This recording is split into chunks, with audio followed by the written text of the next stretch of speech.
Well, we are entering con season and we are live here to chat about all of the TV that we have watched this week, maybe also movies that we've watched this week. I'm so excited to be here. We're in unprecedented times, Kate and Carey, because we're about to enter, our news segment, and we have some pretty big news that impacts all of our shows. And that's that everybody's on strike, which, like, yay, but also we get nothing. How are you guys doing? And what are your thoughts as we enter this desert of entertainment? Well, I'll go first. I'm doing as well as I can. Um, the strike, it's sort of strange, right? Because we always sort of get this explosion of either reality television or some other sort of crazy explosive media that happens around a strike. And I'm wondering what could we have coming that we have not seen before. I just hope to get this thing over with. I want to see scripted stuff. Um, so let's go. Yeah, I there were several shows that I was kind of anticipating that we've talked about before. Uh, like the Emily Better Cards movie is put on hold. Some of the television series I wanted to watch is put on hold. But I will say it is nice that the main source of my weekly entertainment, aside from books, is now Critical Role, and they are under a section that is not under strike. Uh, so I'm still getting new content. It's great.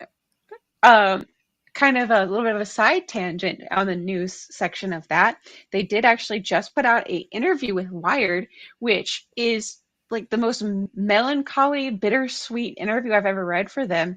There was nothing necessarily them directly saying that they're wanting to end Critical Role, but they were definitely kind of having the tones of we're building this empire so one day other people can take over, which is great and all. They have several different sub media companies underneath the parent company itself, which is great.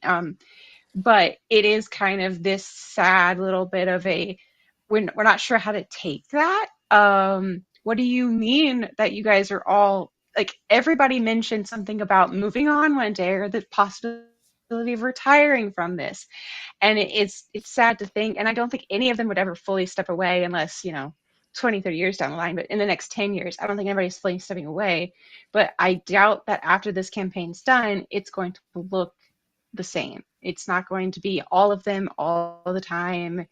I think it's going to be very different, and that's sad. That's bittersweet. It does open up a lot of positions for people that they're trying to spotlight and kind of bring in new voices and new talent, but it's going to change how it looks and how it feels, and the very tight knit family friend dynamic is going to be different. So if that is what they're hinting at, that's a little bittersweet. That's very bittersweet. And that's interesting that that Mm-hmm. comes during a time of high transition, for the industry, right? Yes, they Mm-hmm. are not necessarily part of the SAG strike per se, but it's a time when there's going to be increased demand on the types of semi-scripted content, hybrid content, Mm-hmm. non-union content, to Carrie's point, reality content, etc. So to be there, it's a time of opportunity, I'm sure, but it's also probably a time of, everything's changing and you're probably getting moved to a different medium or, whatever. Mm-hmm. I have a theory on what is going to come out of this. And by theory, I mean a request that I'm simply speaking as if I believe this will be the case. I think we're going to get things that sit at the hybrid place between social deception shows and reality dating shows. So, for social deception shows, think things like The Mole, think things like Big Brother, etc., where essentially you're just the Circle is another good example on Netflix.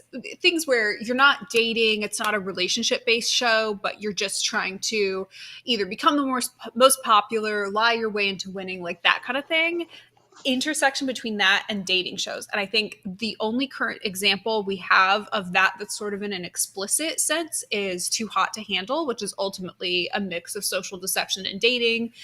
I'll get more into that later if anybody's interested. I think that's what we're going to get a bunch of, but that's mostly just because that is exactly the content that I want. So let's just speak that into existence. Nobody else wants that. That is the literal most annoying content to apparently everybody else in the entire world except me. Most people would probably rather eat a bowl of crushed glass instead, but I want it. So pretty please. Today, we will be talking about movies, TV, Critical Role, all kinds of things. Basically, almost everything except the typical scripted DC television that we always talk about. We're gonna get into some Marvel stuff, and I'm excited about that. Let's kick things off with a question. There was a pair of movies that came out this weekend. You might have heard of it, Barbie and Oppenheimer.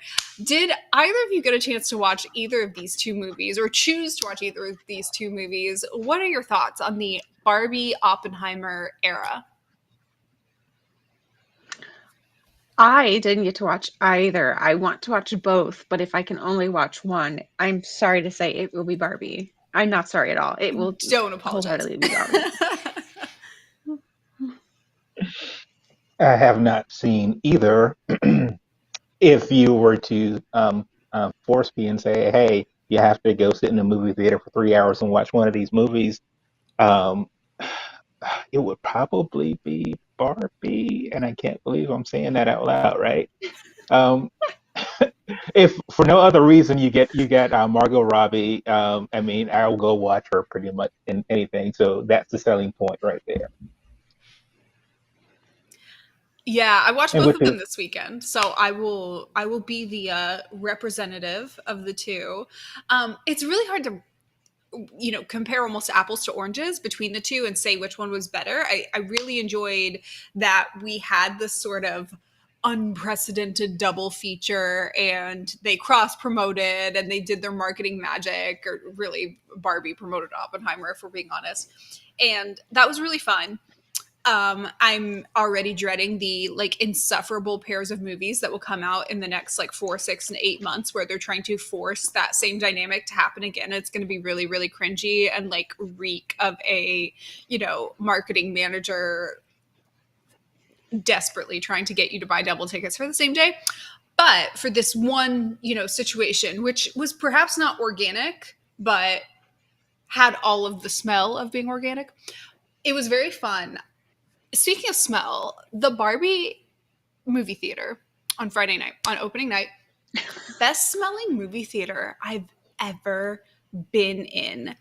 It was just full of women dressed immaculately, beautiful pink, from casual to formal to everything. Very, very few of them dragged their smelly boyfriends there. It just smelled so good. Everybody's perfect cucumber watermelon body spray. It was that scent. So nice. Oppenheimer on a Sunday afternoon, not quite the same. I will say I felt Barbie was underhyped and Oppenheimer was, if not overhyped, there was just this expectation that it was going to be this thing that will floor you and have you, back in your seats staring with existential dread.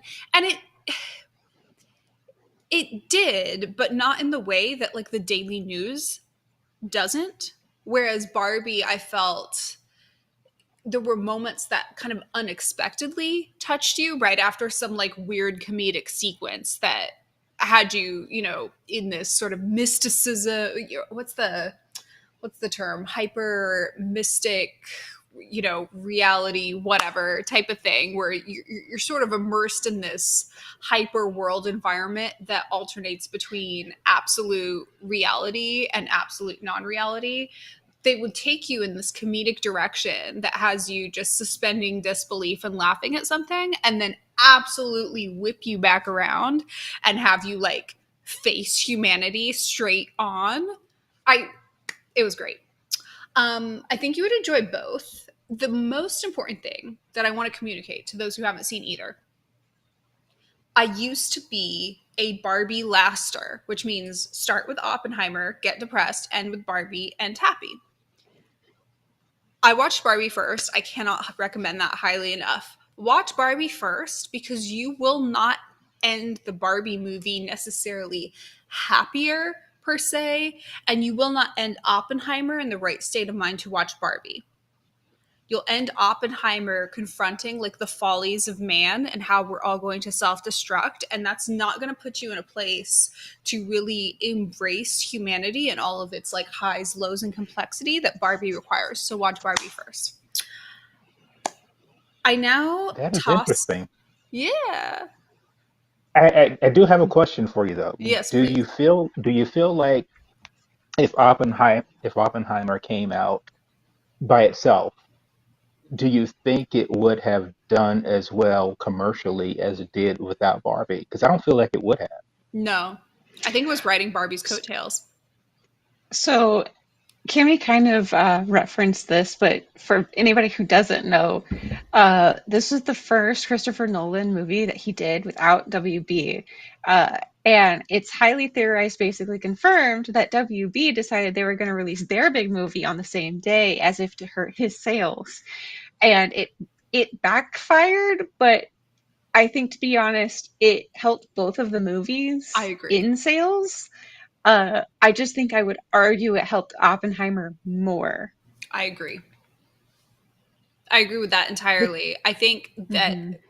from a just a blatant money standpoint, I think Barbie put more into marketing than Oppenheimer did. Oppenheimer didn't really lean into marketing, which is a flex, but the cross promotion really, I think, benefited mostly one way.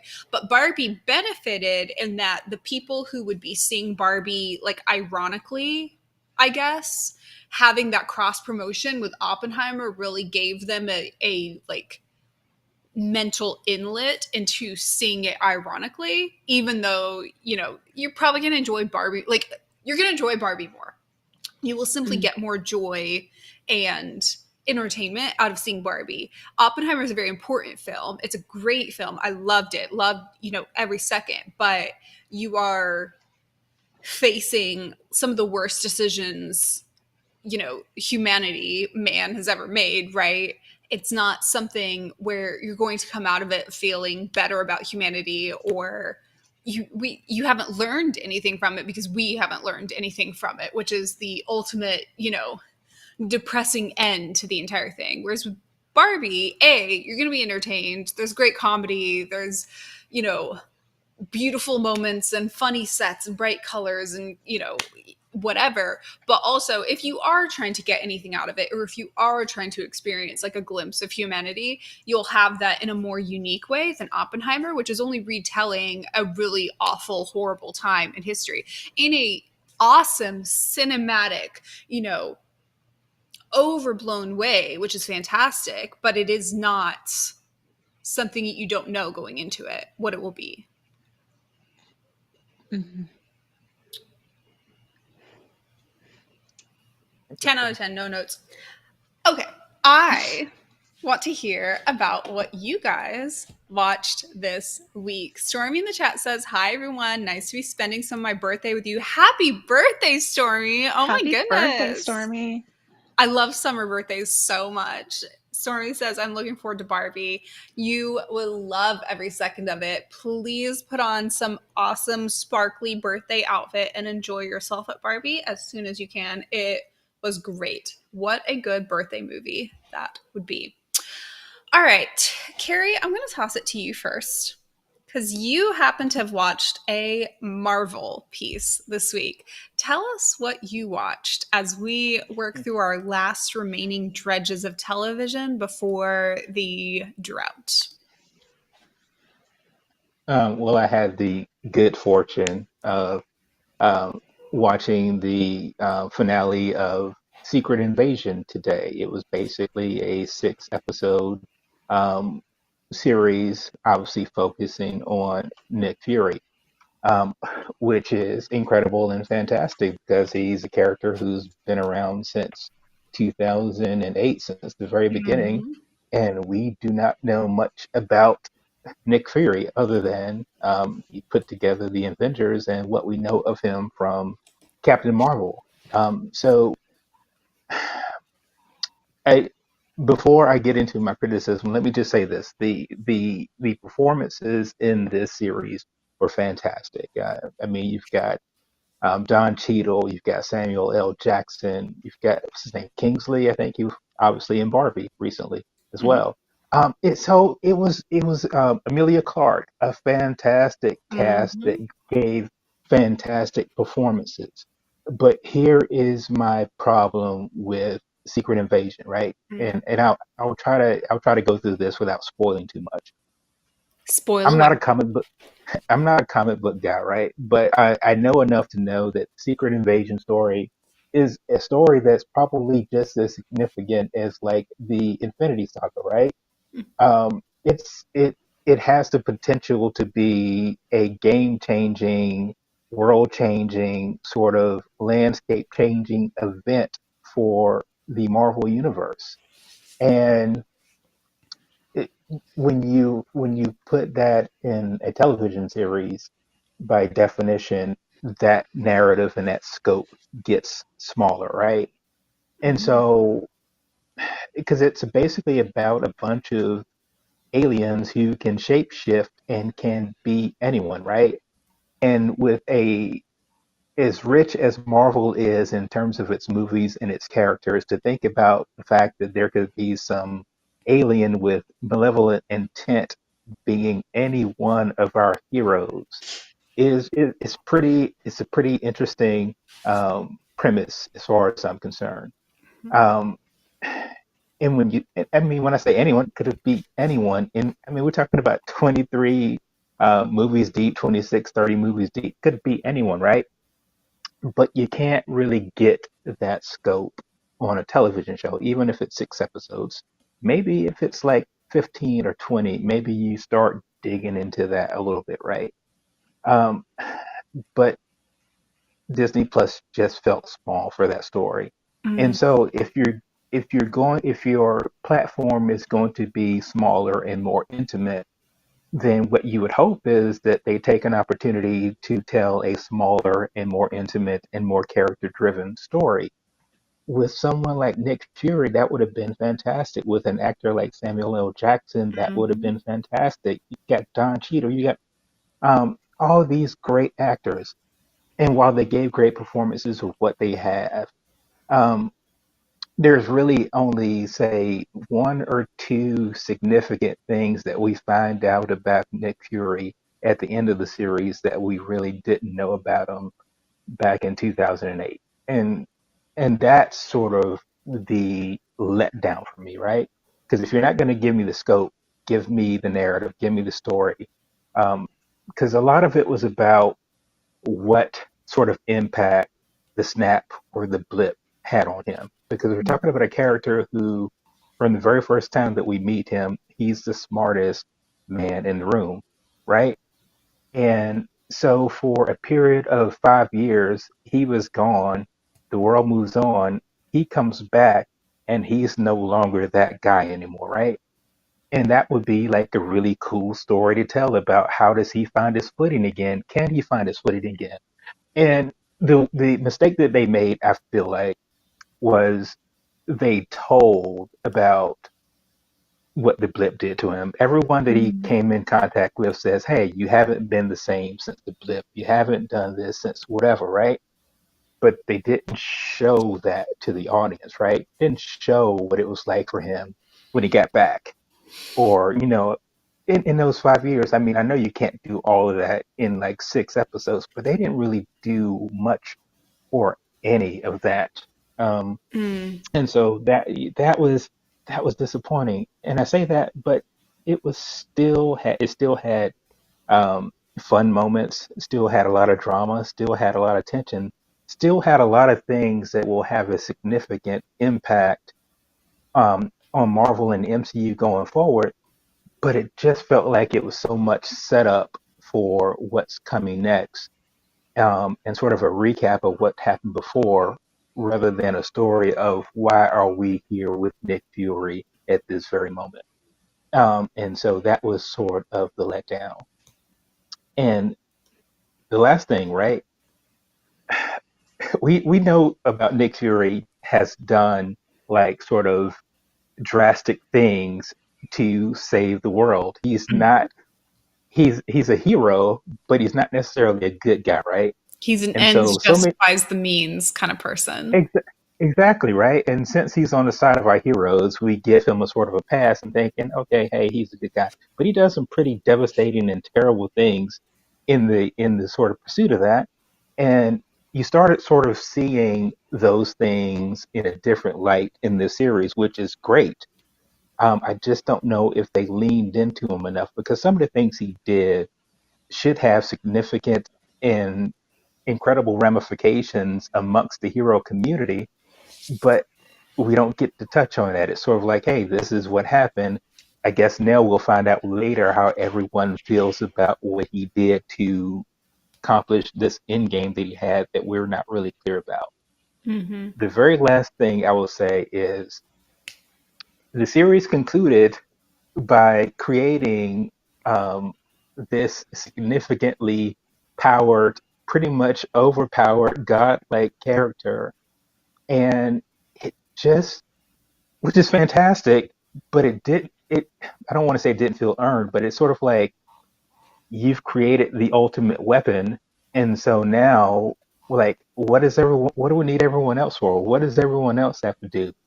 Does this mean anything? The fact that we've created this sort of superpowered godlike character, and in in most situations, that would feel like the capper for something, right? It's like, okay, now we have this significant weapon to fight this battle that we need to fight.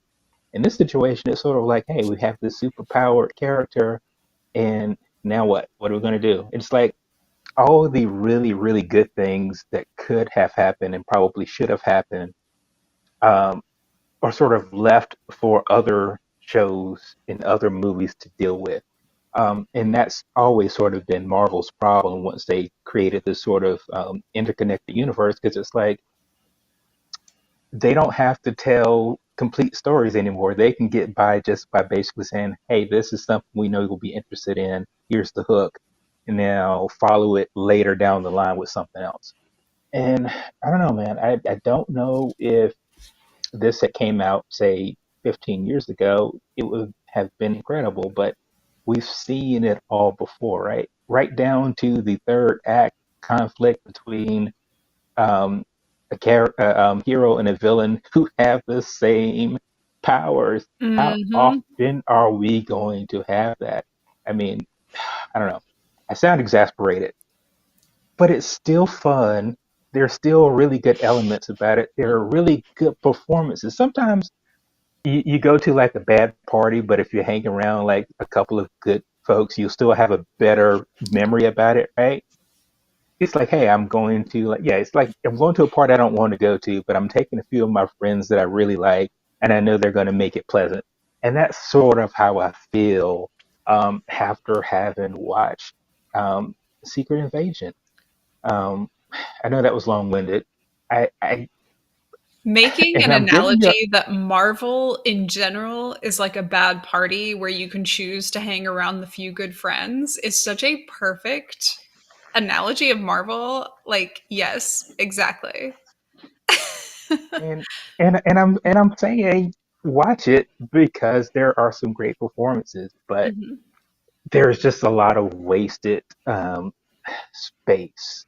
Hmm. Last thing I'll say, I've never quite understood how this works, right? But when you're doing these limited series runs, right? I don't know if it's a situation where you have a limitation by how long each episode could be, but the first episode was like 50 something minutes, then you get down to like 30, and then most of them are like 35 minutes. And the finale for this is like 35 minutes or so. And I'm like, and That's that's really short. including exactly my point. And I'm like, okay, you're only going to do this. It's like there's nobody twisting your arm saying no one's going to pay attention to this finale if it's an hour instead of 35 minutes. So give us more. Why? I don't understand the self-imposed limitations. Well, I have questions about Secret Invasion, but you also have comments in the chat about Secret Invasion. Stormy says she was bummed by Secret Invasion, not enough Olivia Colman, and that felt flat. Great acting, but the writing wasn't really there for me. The CGI battle wasn't great. She says, I agree we have an overpowered character we can't really trust. I love Emilia Clarke, but I'm just not sure about this going forward. So, based on what I'm hearing from you and what I'm hearing from Stormy, I have a question. I want to lean on your other analogy, which is the snapshot versus story analogy. It sounds like there were at least moments of this that felt more like a snapshot than a story. I'm hearing all the markers of a story, the characters, a conflict at the end of battle, whatever, but those can still be snapshots. You can have snapshots of pieces of a story and not a whole cohesive story. My question for you is, do you feel that this limited piece sets up for a story? Was this snapshots of exposition? The answer to your question is it yes, it sets up stories, but no, it doesn't set up stories about the character that you came to Secret Invasion to watch, right? Mm-hmm. It's like if you go see an Iron Man movie and then it's like, okay, you leave that movie and all you're thinking about is, well, what's going to happen with Rhodey or what's going to happen with the Incredible Hulk? Those things are exciting, but you went to a Secret Invasion to learn more about Nick Fury. And I don't know that they deliver in that regard. Um, they also took some interesting chances, particularly in the first episode. Um, and to Stormy's point, Olivia Colman was the MVP. She was fantastic in this thing. Um, if anytime she was on screen was great. Anytime she had the opportunity to share. And again to my point, here's sort of the thing that's difficult for me to reconcile is when there were people who were on screen, they were magnetic. They were really, really good with what they did. And I did not realize this before now, but this was like the first time that Don Cheadle and Samuel L. Jackson had the opportunity to like share screen time and Mm-hmm. interact with each other. And they've only been around each other since 2008. That freaking blew my mind, right? And these are like the best actors that the MCU has, and they had an opportunity to share scenes and significant moments um, in this series, which is great. Um, I just think that the weight of what this show had to set up and other things that it had to do, um, its own story sort of suffered because of it, in my opinion. Mm-hmm. Um, and last thing I'll mention, did you see the Zack Snyder's Justice League? I did, yes. Do you remember the scene that Martha and Lois had when Clark was dead and they had that moment when when she went to go see Martha and Martha was like, you need to get on with your life. It was like a really big character moment between the two. Yes. Yes. And then do you remember how you felt when it was undercut by the fact that that wasn't True. Lois? I mean, it wasn't Martha, but it was like the Martian Manhunter. So like this really significant moment for Martha turns out not to be her. Mm-hmm. There was a similar moment in the finale of Secret Invasion. It's like really probably one of the bigger insights into this particular character, and then it's undercut, man. And that was a tough one to sort of have to deal with. It's I'm sure sometimes the intention there, just the blatant juvenile desire to keep your audience on your toes and trick them. Even our best, screenwriters and whatever, who should know better than to just do a trick for the sake of the trick, are still tempted to do a trick for the sake of the trick. But also, when it is not what you wanted it to be, it forces you to confront how much you wanted it to be X, which is also something juvenile for an author to forced you to confront you, but you wanted that, right? You're not getting it. You thought you got it, but you want, you know, whatever. But I understand the intention, but I really wish we would have an approach to a story wherein a trick for the sake of a trick, or a having your audience confront their own desire for the story for the sake of it becomes secondary to actually moving the story forward, rather than a major plot moment in and of itself. I think we've talked on this before about really low stakes examples of this, the How I Met Your Mother finale, like that kind of thing, where an entire series can kind of tank itself just on the basis of, well, we tricked you though. You didn't see that coming, you know. The in universe sort of defense that the writers could have is that Nick Fury, from the very first time that we met him, he's the best spy that we know, right? Best spy on Earth, best spy probably in the universe, right? So it sort of tends to reason that even if you're watching a show that is about him, the conceit would be, well, you're never going to get the true insight of Fury because he will never show that to anyone. He won't show it to the Avengers. He won't show it to like people, quote unquote, universe.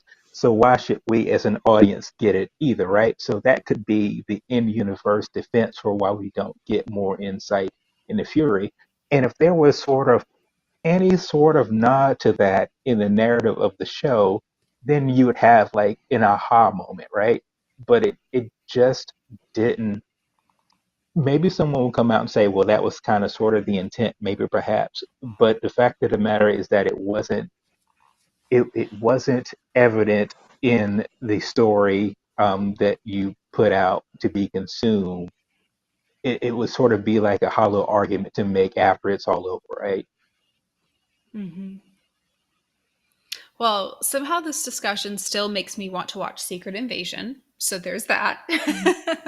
And again, I would recommend it. I am recommending it. Just know that there are going to be some, and it's like with anything, right? There are going to be really, really great moments, and there are going to be some moments where you're like, huh.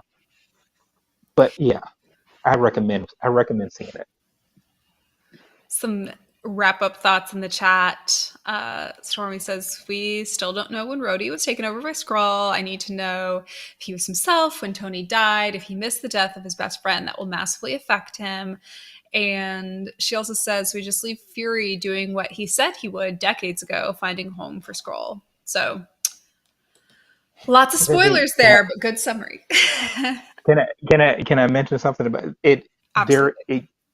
it does sort of give a hint for when Rhodey was replaced. There's a hint in how he's dressed when you see him in the pod.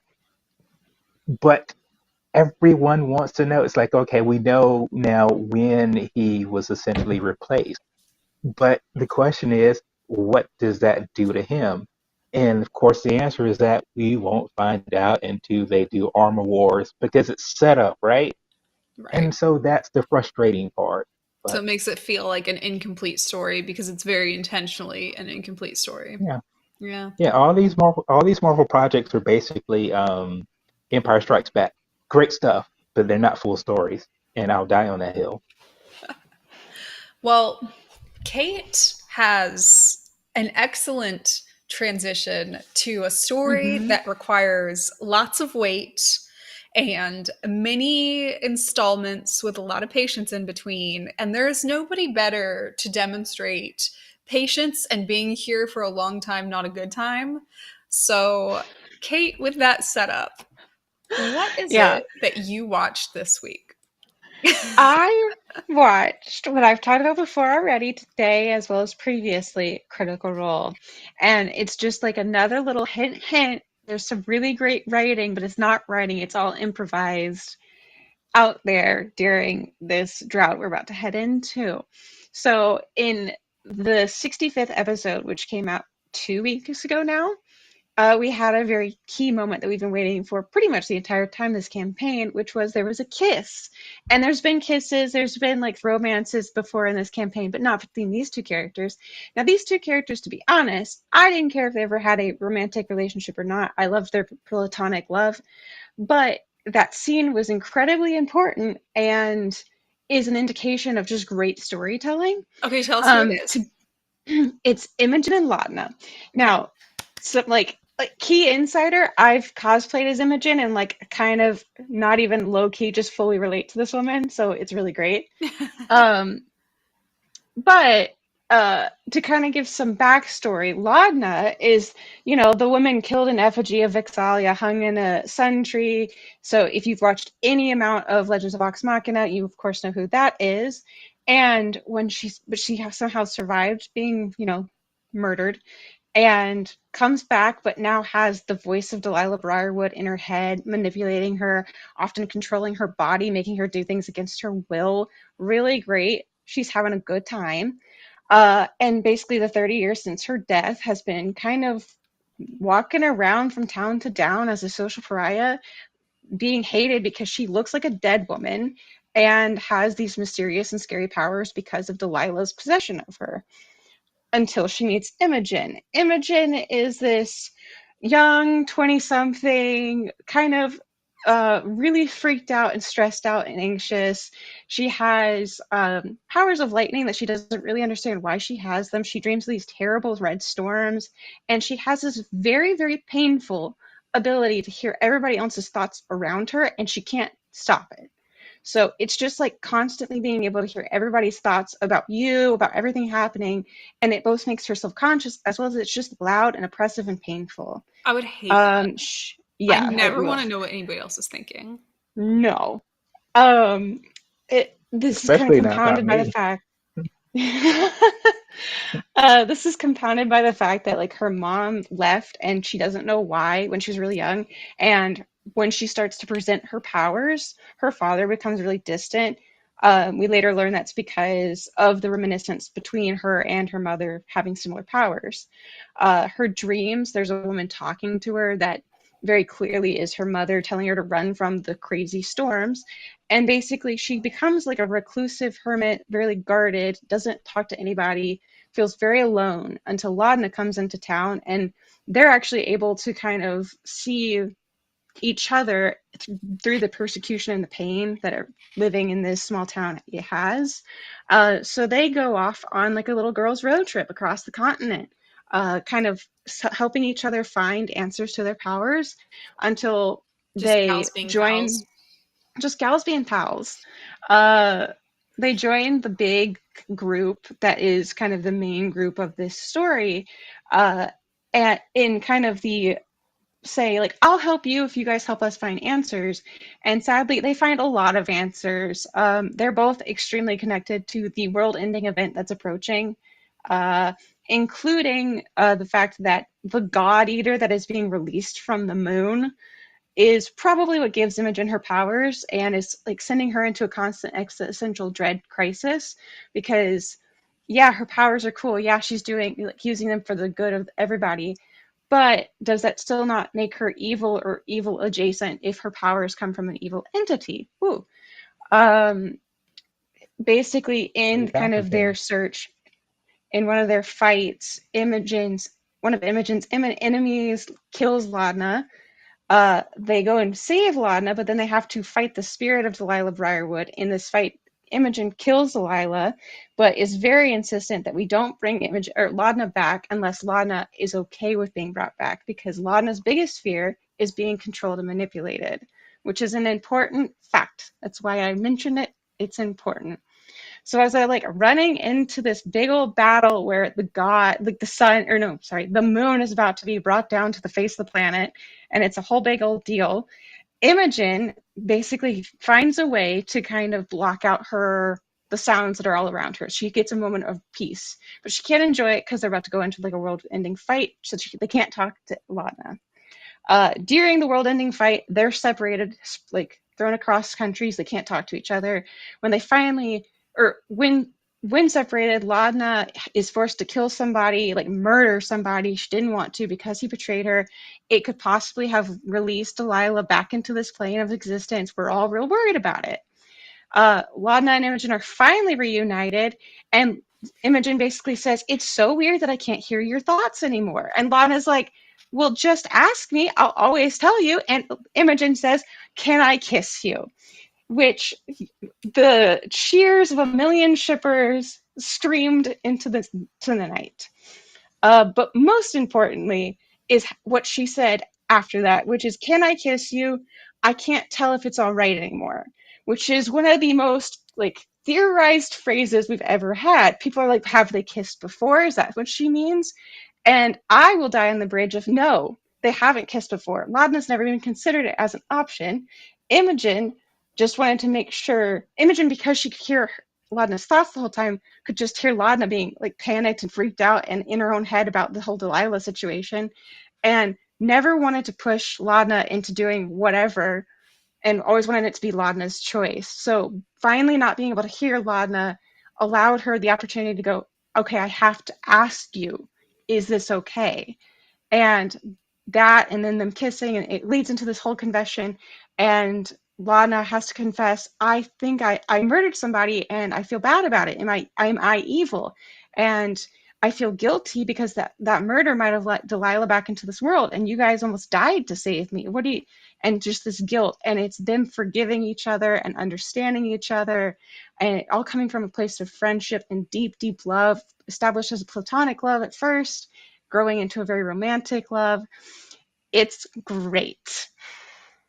Friends with a possessed dead woman to lovers with a temporarily unpossessed, probably alive woman. The Yes. common trope that we all know and love. Yes. The common trope. Well, and then like the extra layer of funny is campaign. We've established a trend. So Marisha, who plays Ladna, this is her third time being the pursued party in a romance, and the third time that the person who she enters romance with is has some dark and mysterious and creepy patron, and that character can also fly. And it's Laura who plays Imogen's third time of violently pursuing a love relationship with a different character who has previously said that they were unlovable, and has the only other darker patron, and all of Laura's characters want to fly. There are simply no new stories under the sun, but that's kind of a No. good thing because I love all the ones that we know. Where does the story go from here? Where do you want it to go from here for these two in particular? For these two, whether we get a lot more romance or not, I think what's always important to me is this level of understanding, protectiveness, edging on codependency that they have for each other. Um, they they always put each other first within every situation. They're always asking how each other's doing, and it was previously a great demonstration of the power of love and of friendship and of that kind of bond. And as we move into what that could look like as a romance, that's what I would like to see if we get a lot more of the romance, which I'm sure we will. On the grander scheme, I don't, it's an interesting concept. There's actually conversations about the morality of religion and who is good and who is evil. It's this very gray morality season of even the best guy, the most pure good guy on their team, is doing morally questionable things, and the people that everybody had doubts about, like Imogen and Chetney and those people, are pulling out some of the more golden hearted choices of like letting go of their own pain and own struggle to pick the correct choice, even though it's harder for them. And I think exploring that more is just such a fascinating and interesting thing to watch happen live, and watch both the fumbles and the victories on both the in-world side of that story as well as the out-of-world story. It's great. Highly recommend, but I know it's a lot of content, so In like 4 or 5 years, it will be like a 20-minute episode thing on Amazon Yes. Prime following Legends of Vox Machina. So I will consume it then, and then I'll have strong Hmm. opinions about it, and you'll be like, but you didn't watch the 65-hour version, and therefore here's what you're missing. 65-hour is massively lowballing, I hate I to tell I you. realized that as I was saying, it was like 65 episodes that are like 4 or 5 hours each. Like, let's throw up those multiplication tables. We have 5 minutes left, and you guys have watched other things this week, as have I. So, what do you think of us doing a quick 60-second roundtable of what else we watched or read, if you're like Kate and actually pick up and read a book, which is so cool, this week? Okay, great. I'll start. So, recall I mentioned at the top of the hour that I want more social deception X dating shows, like crossover of those two. I find that very entertaining. They're extremely toxic. They're bad for everybody involved. And if you cared about anybody, you wouldn't want them to go on that show because no good can come out of it except for entertaining me specifically. Too Hot to Handle is a really good example of this. Too Hot to Handle has released like the first 2/3 of the season, and there's still like a third left to go. And the show contributes nothing positive to the world except for entertainment, to be very clear. But what's interesting about it is it markets itself as essentially like a super toxic dating show a la Love Island or whatever, where it's just like a bunch of hot people on an island. There's some sort of rules, whatever, but they're supposed to like get to know each other on a deeper level, whatever, but like without having sex, as if you're allowed to have like sex on a reality show anyways. I mean, you are, but just like not on camera. Anyways, the social deception aspect of it comes with the fact that there is like a prize pot and you lose or gain money throughout the entire thing based on like whether or not you like break the rules of like don't have sex or whatever. But only one person wins it in the end and has to be voted on. So at the end, there's always this twist of like this entire time it's been like a dating show. And it's not a twist that only one person gets it, but they just don't focus on that the entire time. And at the end, they all vote on who they think like grew the most, and therefore they get the like $200,000 or whatever, which makes it a social deception show because you actually benefit from not actually like committing to any one person on the show for the duration of the however many weeks it's on there, but actually like dating around, leading people on, getting everybody to like you so that they vote for you in the end.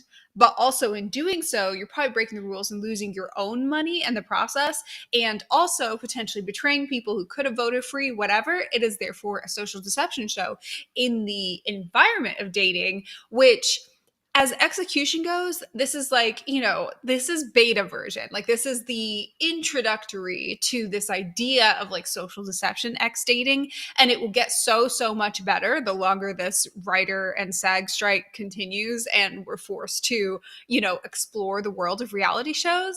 But as a little stepping stone, as a little, toe push into the world of like social deception plus relationship shows, great, 100 out of 10.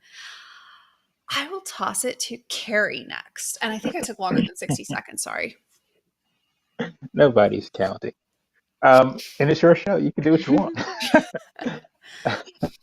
This is what's the democracy? Over the weekend, I had a chance to watch They Cloned Tyrone, which is on Netflix. Here's an easy sell for you. If you are a fan of blaxploitation movies, if you are a fan of sci-fi, if you are a fan of comedy, if you are a fan of horror, if you are a fan of drama, if you are a fan of conspiracy theories, watch this freaking movie, man. It's Jamie Foxx, John Boyega, and Tiana Paris, right? Was it? I forget her last name. But anyway, she's freaking she's gonna be Photon. She's gonna be in the Marvels. That's who I'm talking about. John Boyega, obviously from the Star Wars franchise, and Jamie Foxx from everything that's been funny, right? And it's one of the really interesting things about it is that it's sort of it goes through a number of sort of conspiracy narratives and the sorts of things that we are sort of all familiar with, but they sort of do them in a fascinating way in terms of dealing with race and conspiracy theories and all those things. Like, hey, are they controlling us with food and music and all those things? Things that we've seen somewhere, but it's just done so well.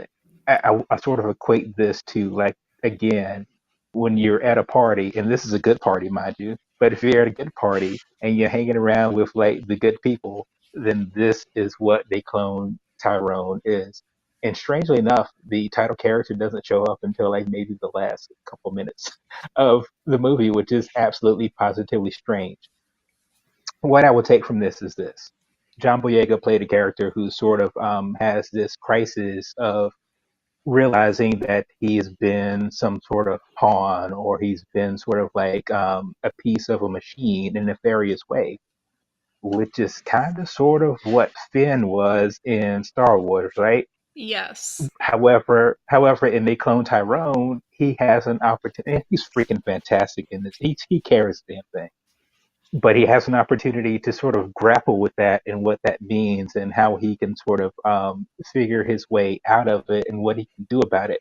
All the things that we didn't get to see Finn do in Star Wars. A Hmm. freaking former stormtrooper who became a rebel, who knows that all of these stormtroopers come from unhealthy and terrible places.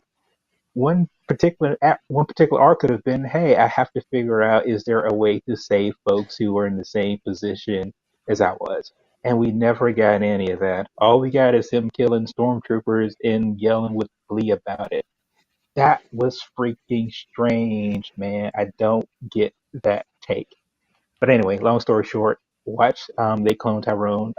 Fair warning, it's language. The N word is used a lot, but it fits, right? I dare you to watch a black exploitation movie where you're not going to have that, right? Um, I would just say if you got sensitive ears, you probably it's not going to be something that you're going to want to watch. But if you can navigate around that, um, I say give it a watch. It's freaking fantastic. Probably some of the best things that Jamie Foxx has done in a long time. The best thing I've seen John Boyega in. Period. Great stuff. 10 out of 10. I actually started watching it after you recommended it.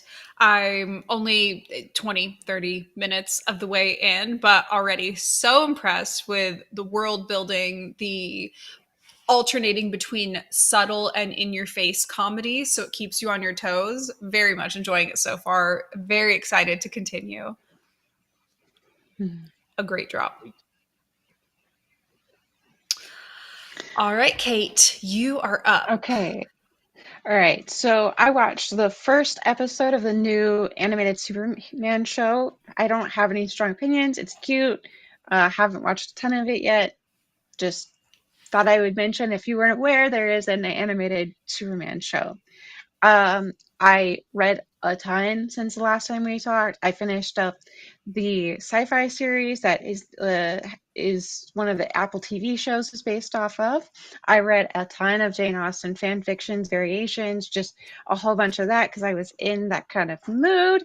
And then I started reading um, the King Arthur, the Warlord Chronicles, which the new King Arthur show is going to be based on. Mm-hmm. I'm halfway through the first book. It's fine. It's very, very like this happened and this happened and this happened. And King Arthur really isn't the main character of the book because of how it's Mm-hmm. told.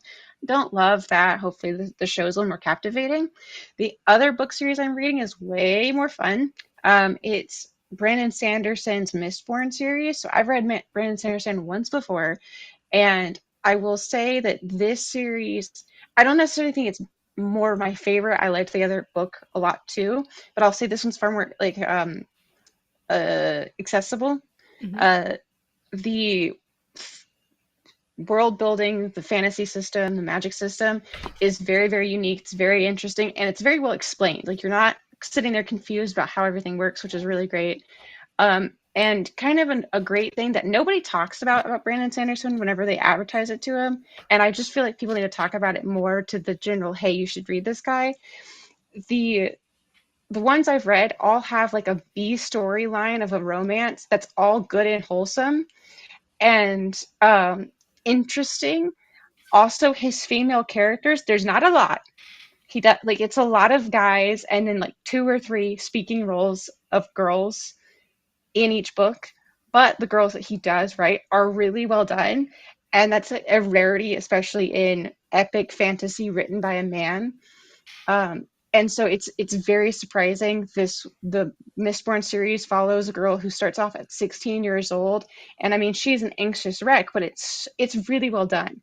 Um, the other thing he does really, really well that I love, that I know it's kind of not everybody loves it, is political intrigue. Yeah, it's high fantasy, but you're spending like a lot of time in court and in like council chambers discussing plans, working on like the minutia of how human psychology works. So there is a bit of like this wholesome, they're very young romance, and they're planning world like to overthrow a government. Like it's that energy the whole time, and I really enjoy that. um it's also a fun way of flexing character understanding, character psychology, and game theory within story writing. And a lot of times that's done really poorly, especially if you're trying to also include romance and fantasy. um and he's doing really well. So if you ever want to read fantasy that's easy to read, that has some good, some romance, highly recommend. That was a great pitch because now I really want to read that series, and my to read list is like a mile long. One thing you mentioned was there's very few women, but what they lack in quantity, they make up for in quality. And it reminded me of a note I was going to make about Oppenheimer. And so I'll just make this to close this out.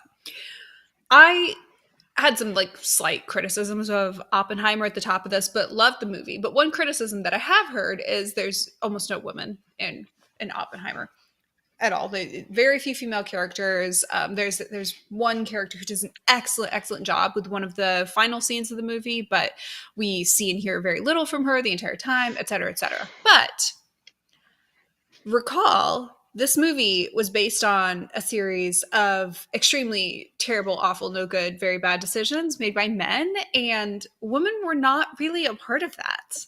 So the fact that the entire movie centers around predominantly white men making very, very bad decisions is a reality. They are the ones responsible for this. They're the ones that did this. Like, women were not involved. People who were not white men in the X period to X period were not involved. So kind of exclude us from this narrative type of vibe. Anyways, so this is the one time I'm not complaining about women and generally diversity not being a part of the movie. Didn't do it. So thank you for chatting with me about the last remaining movies and television pieces we will have in a while. With that being said, we will reconvene in 2 weeks to chat about Only Murders in the Building, which is actually truly probably one of the last good pieces of television we're going to get before the drought, to be honest. But, you know, we will savor that. We will enjoy every single second, and we will chat about it in 2 weeks. Bye! Bye. Now I figure out how to turn off the live.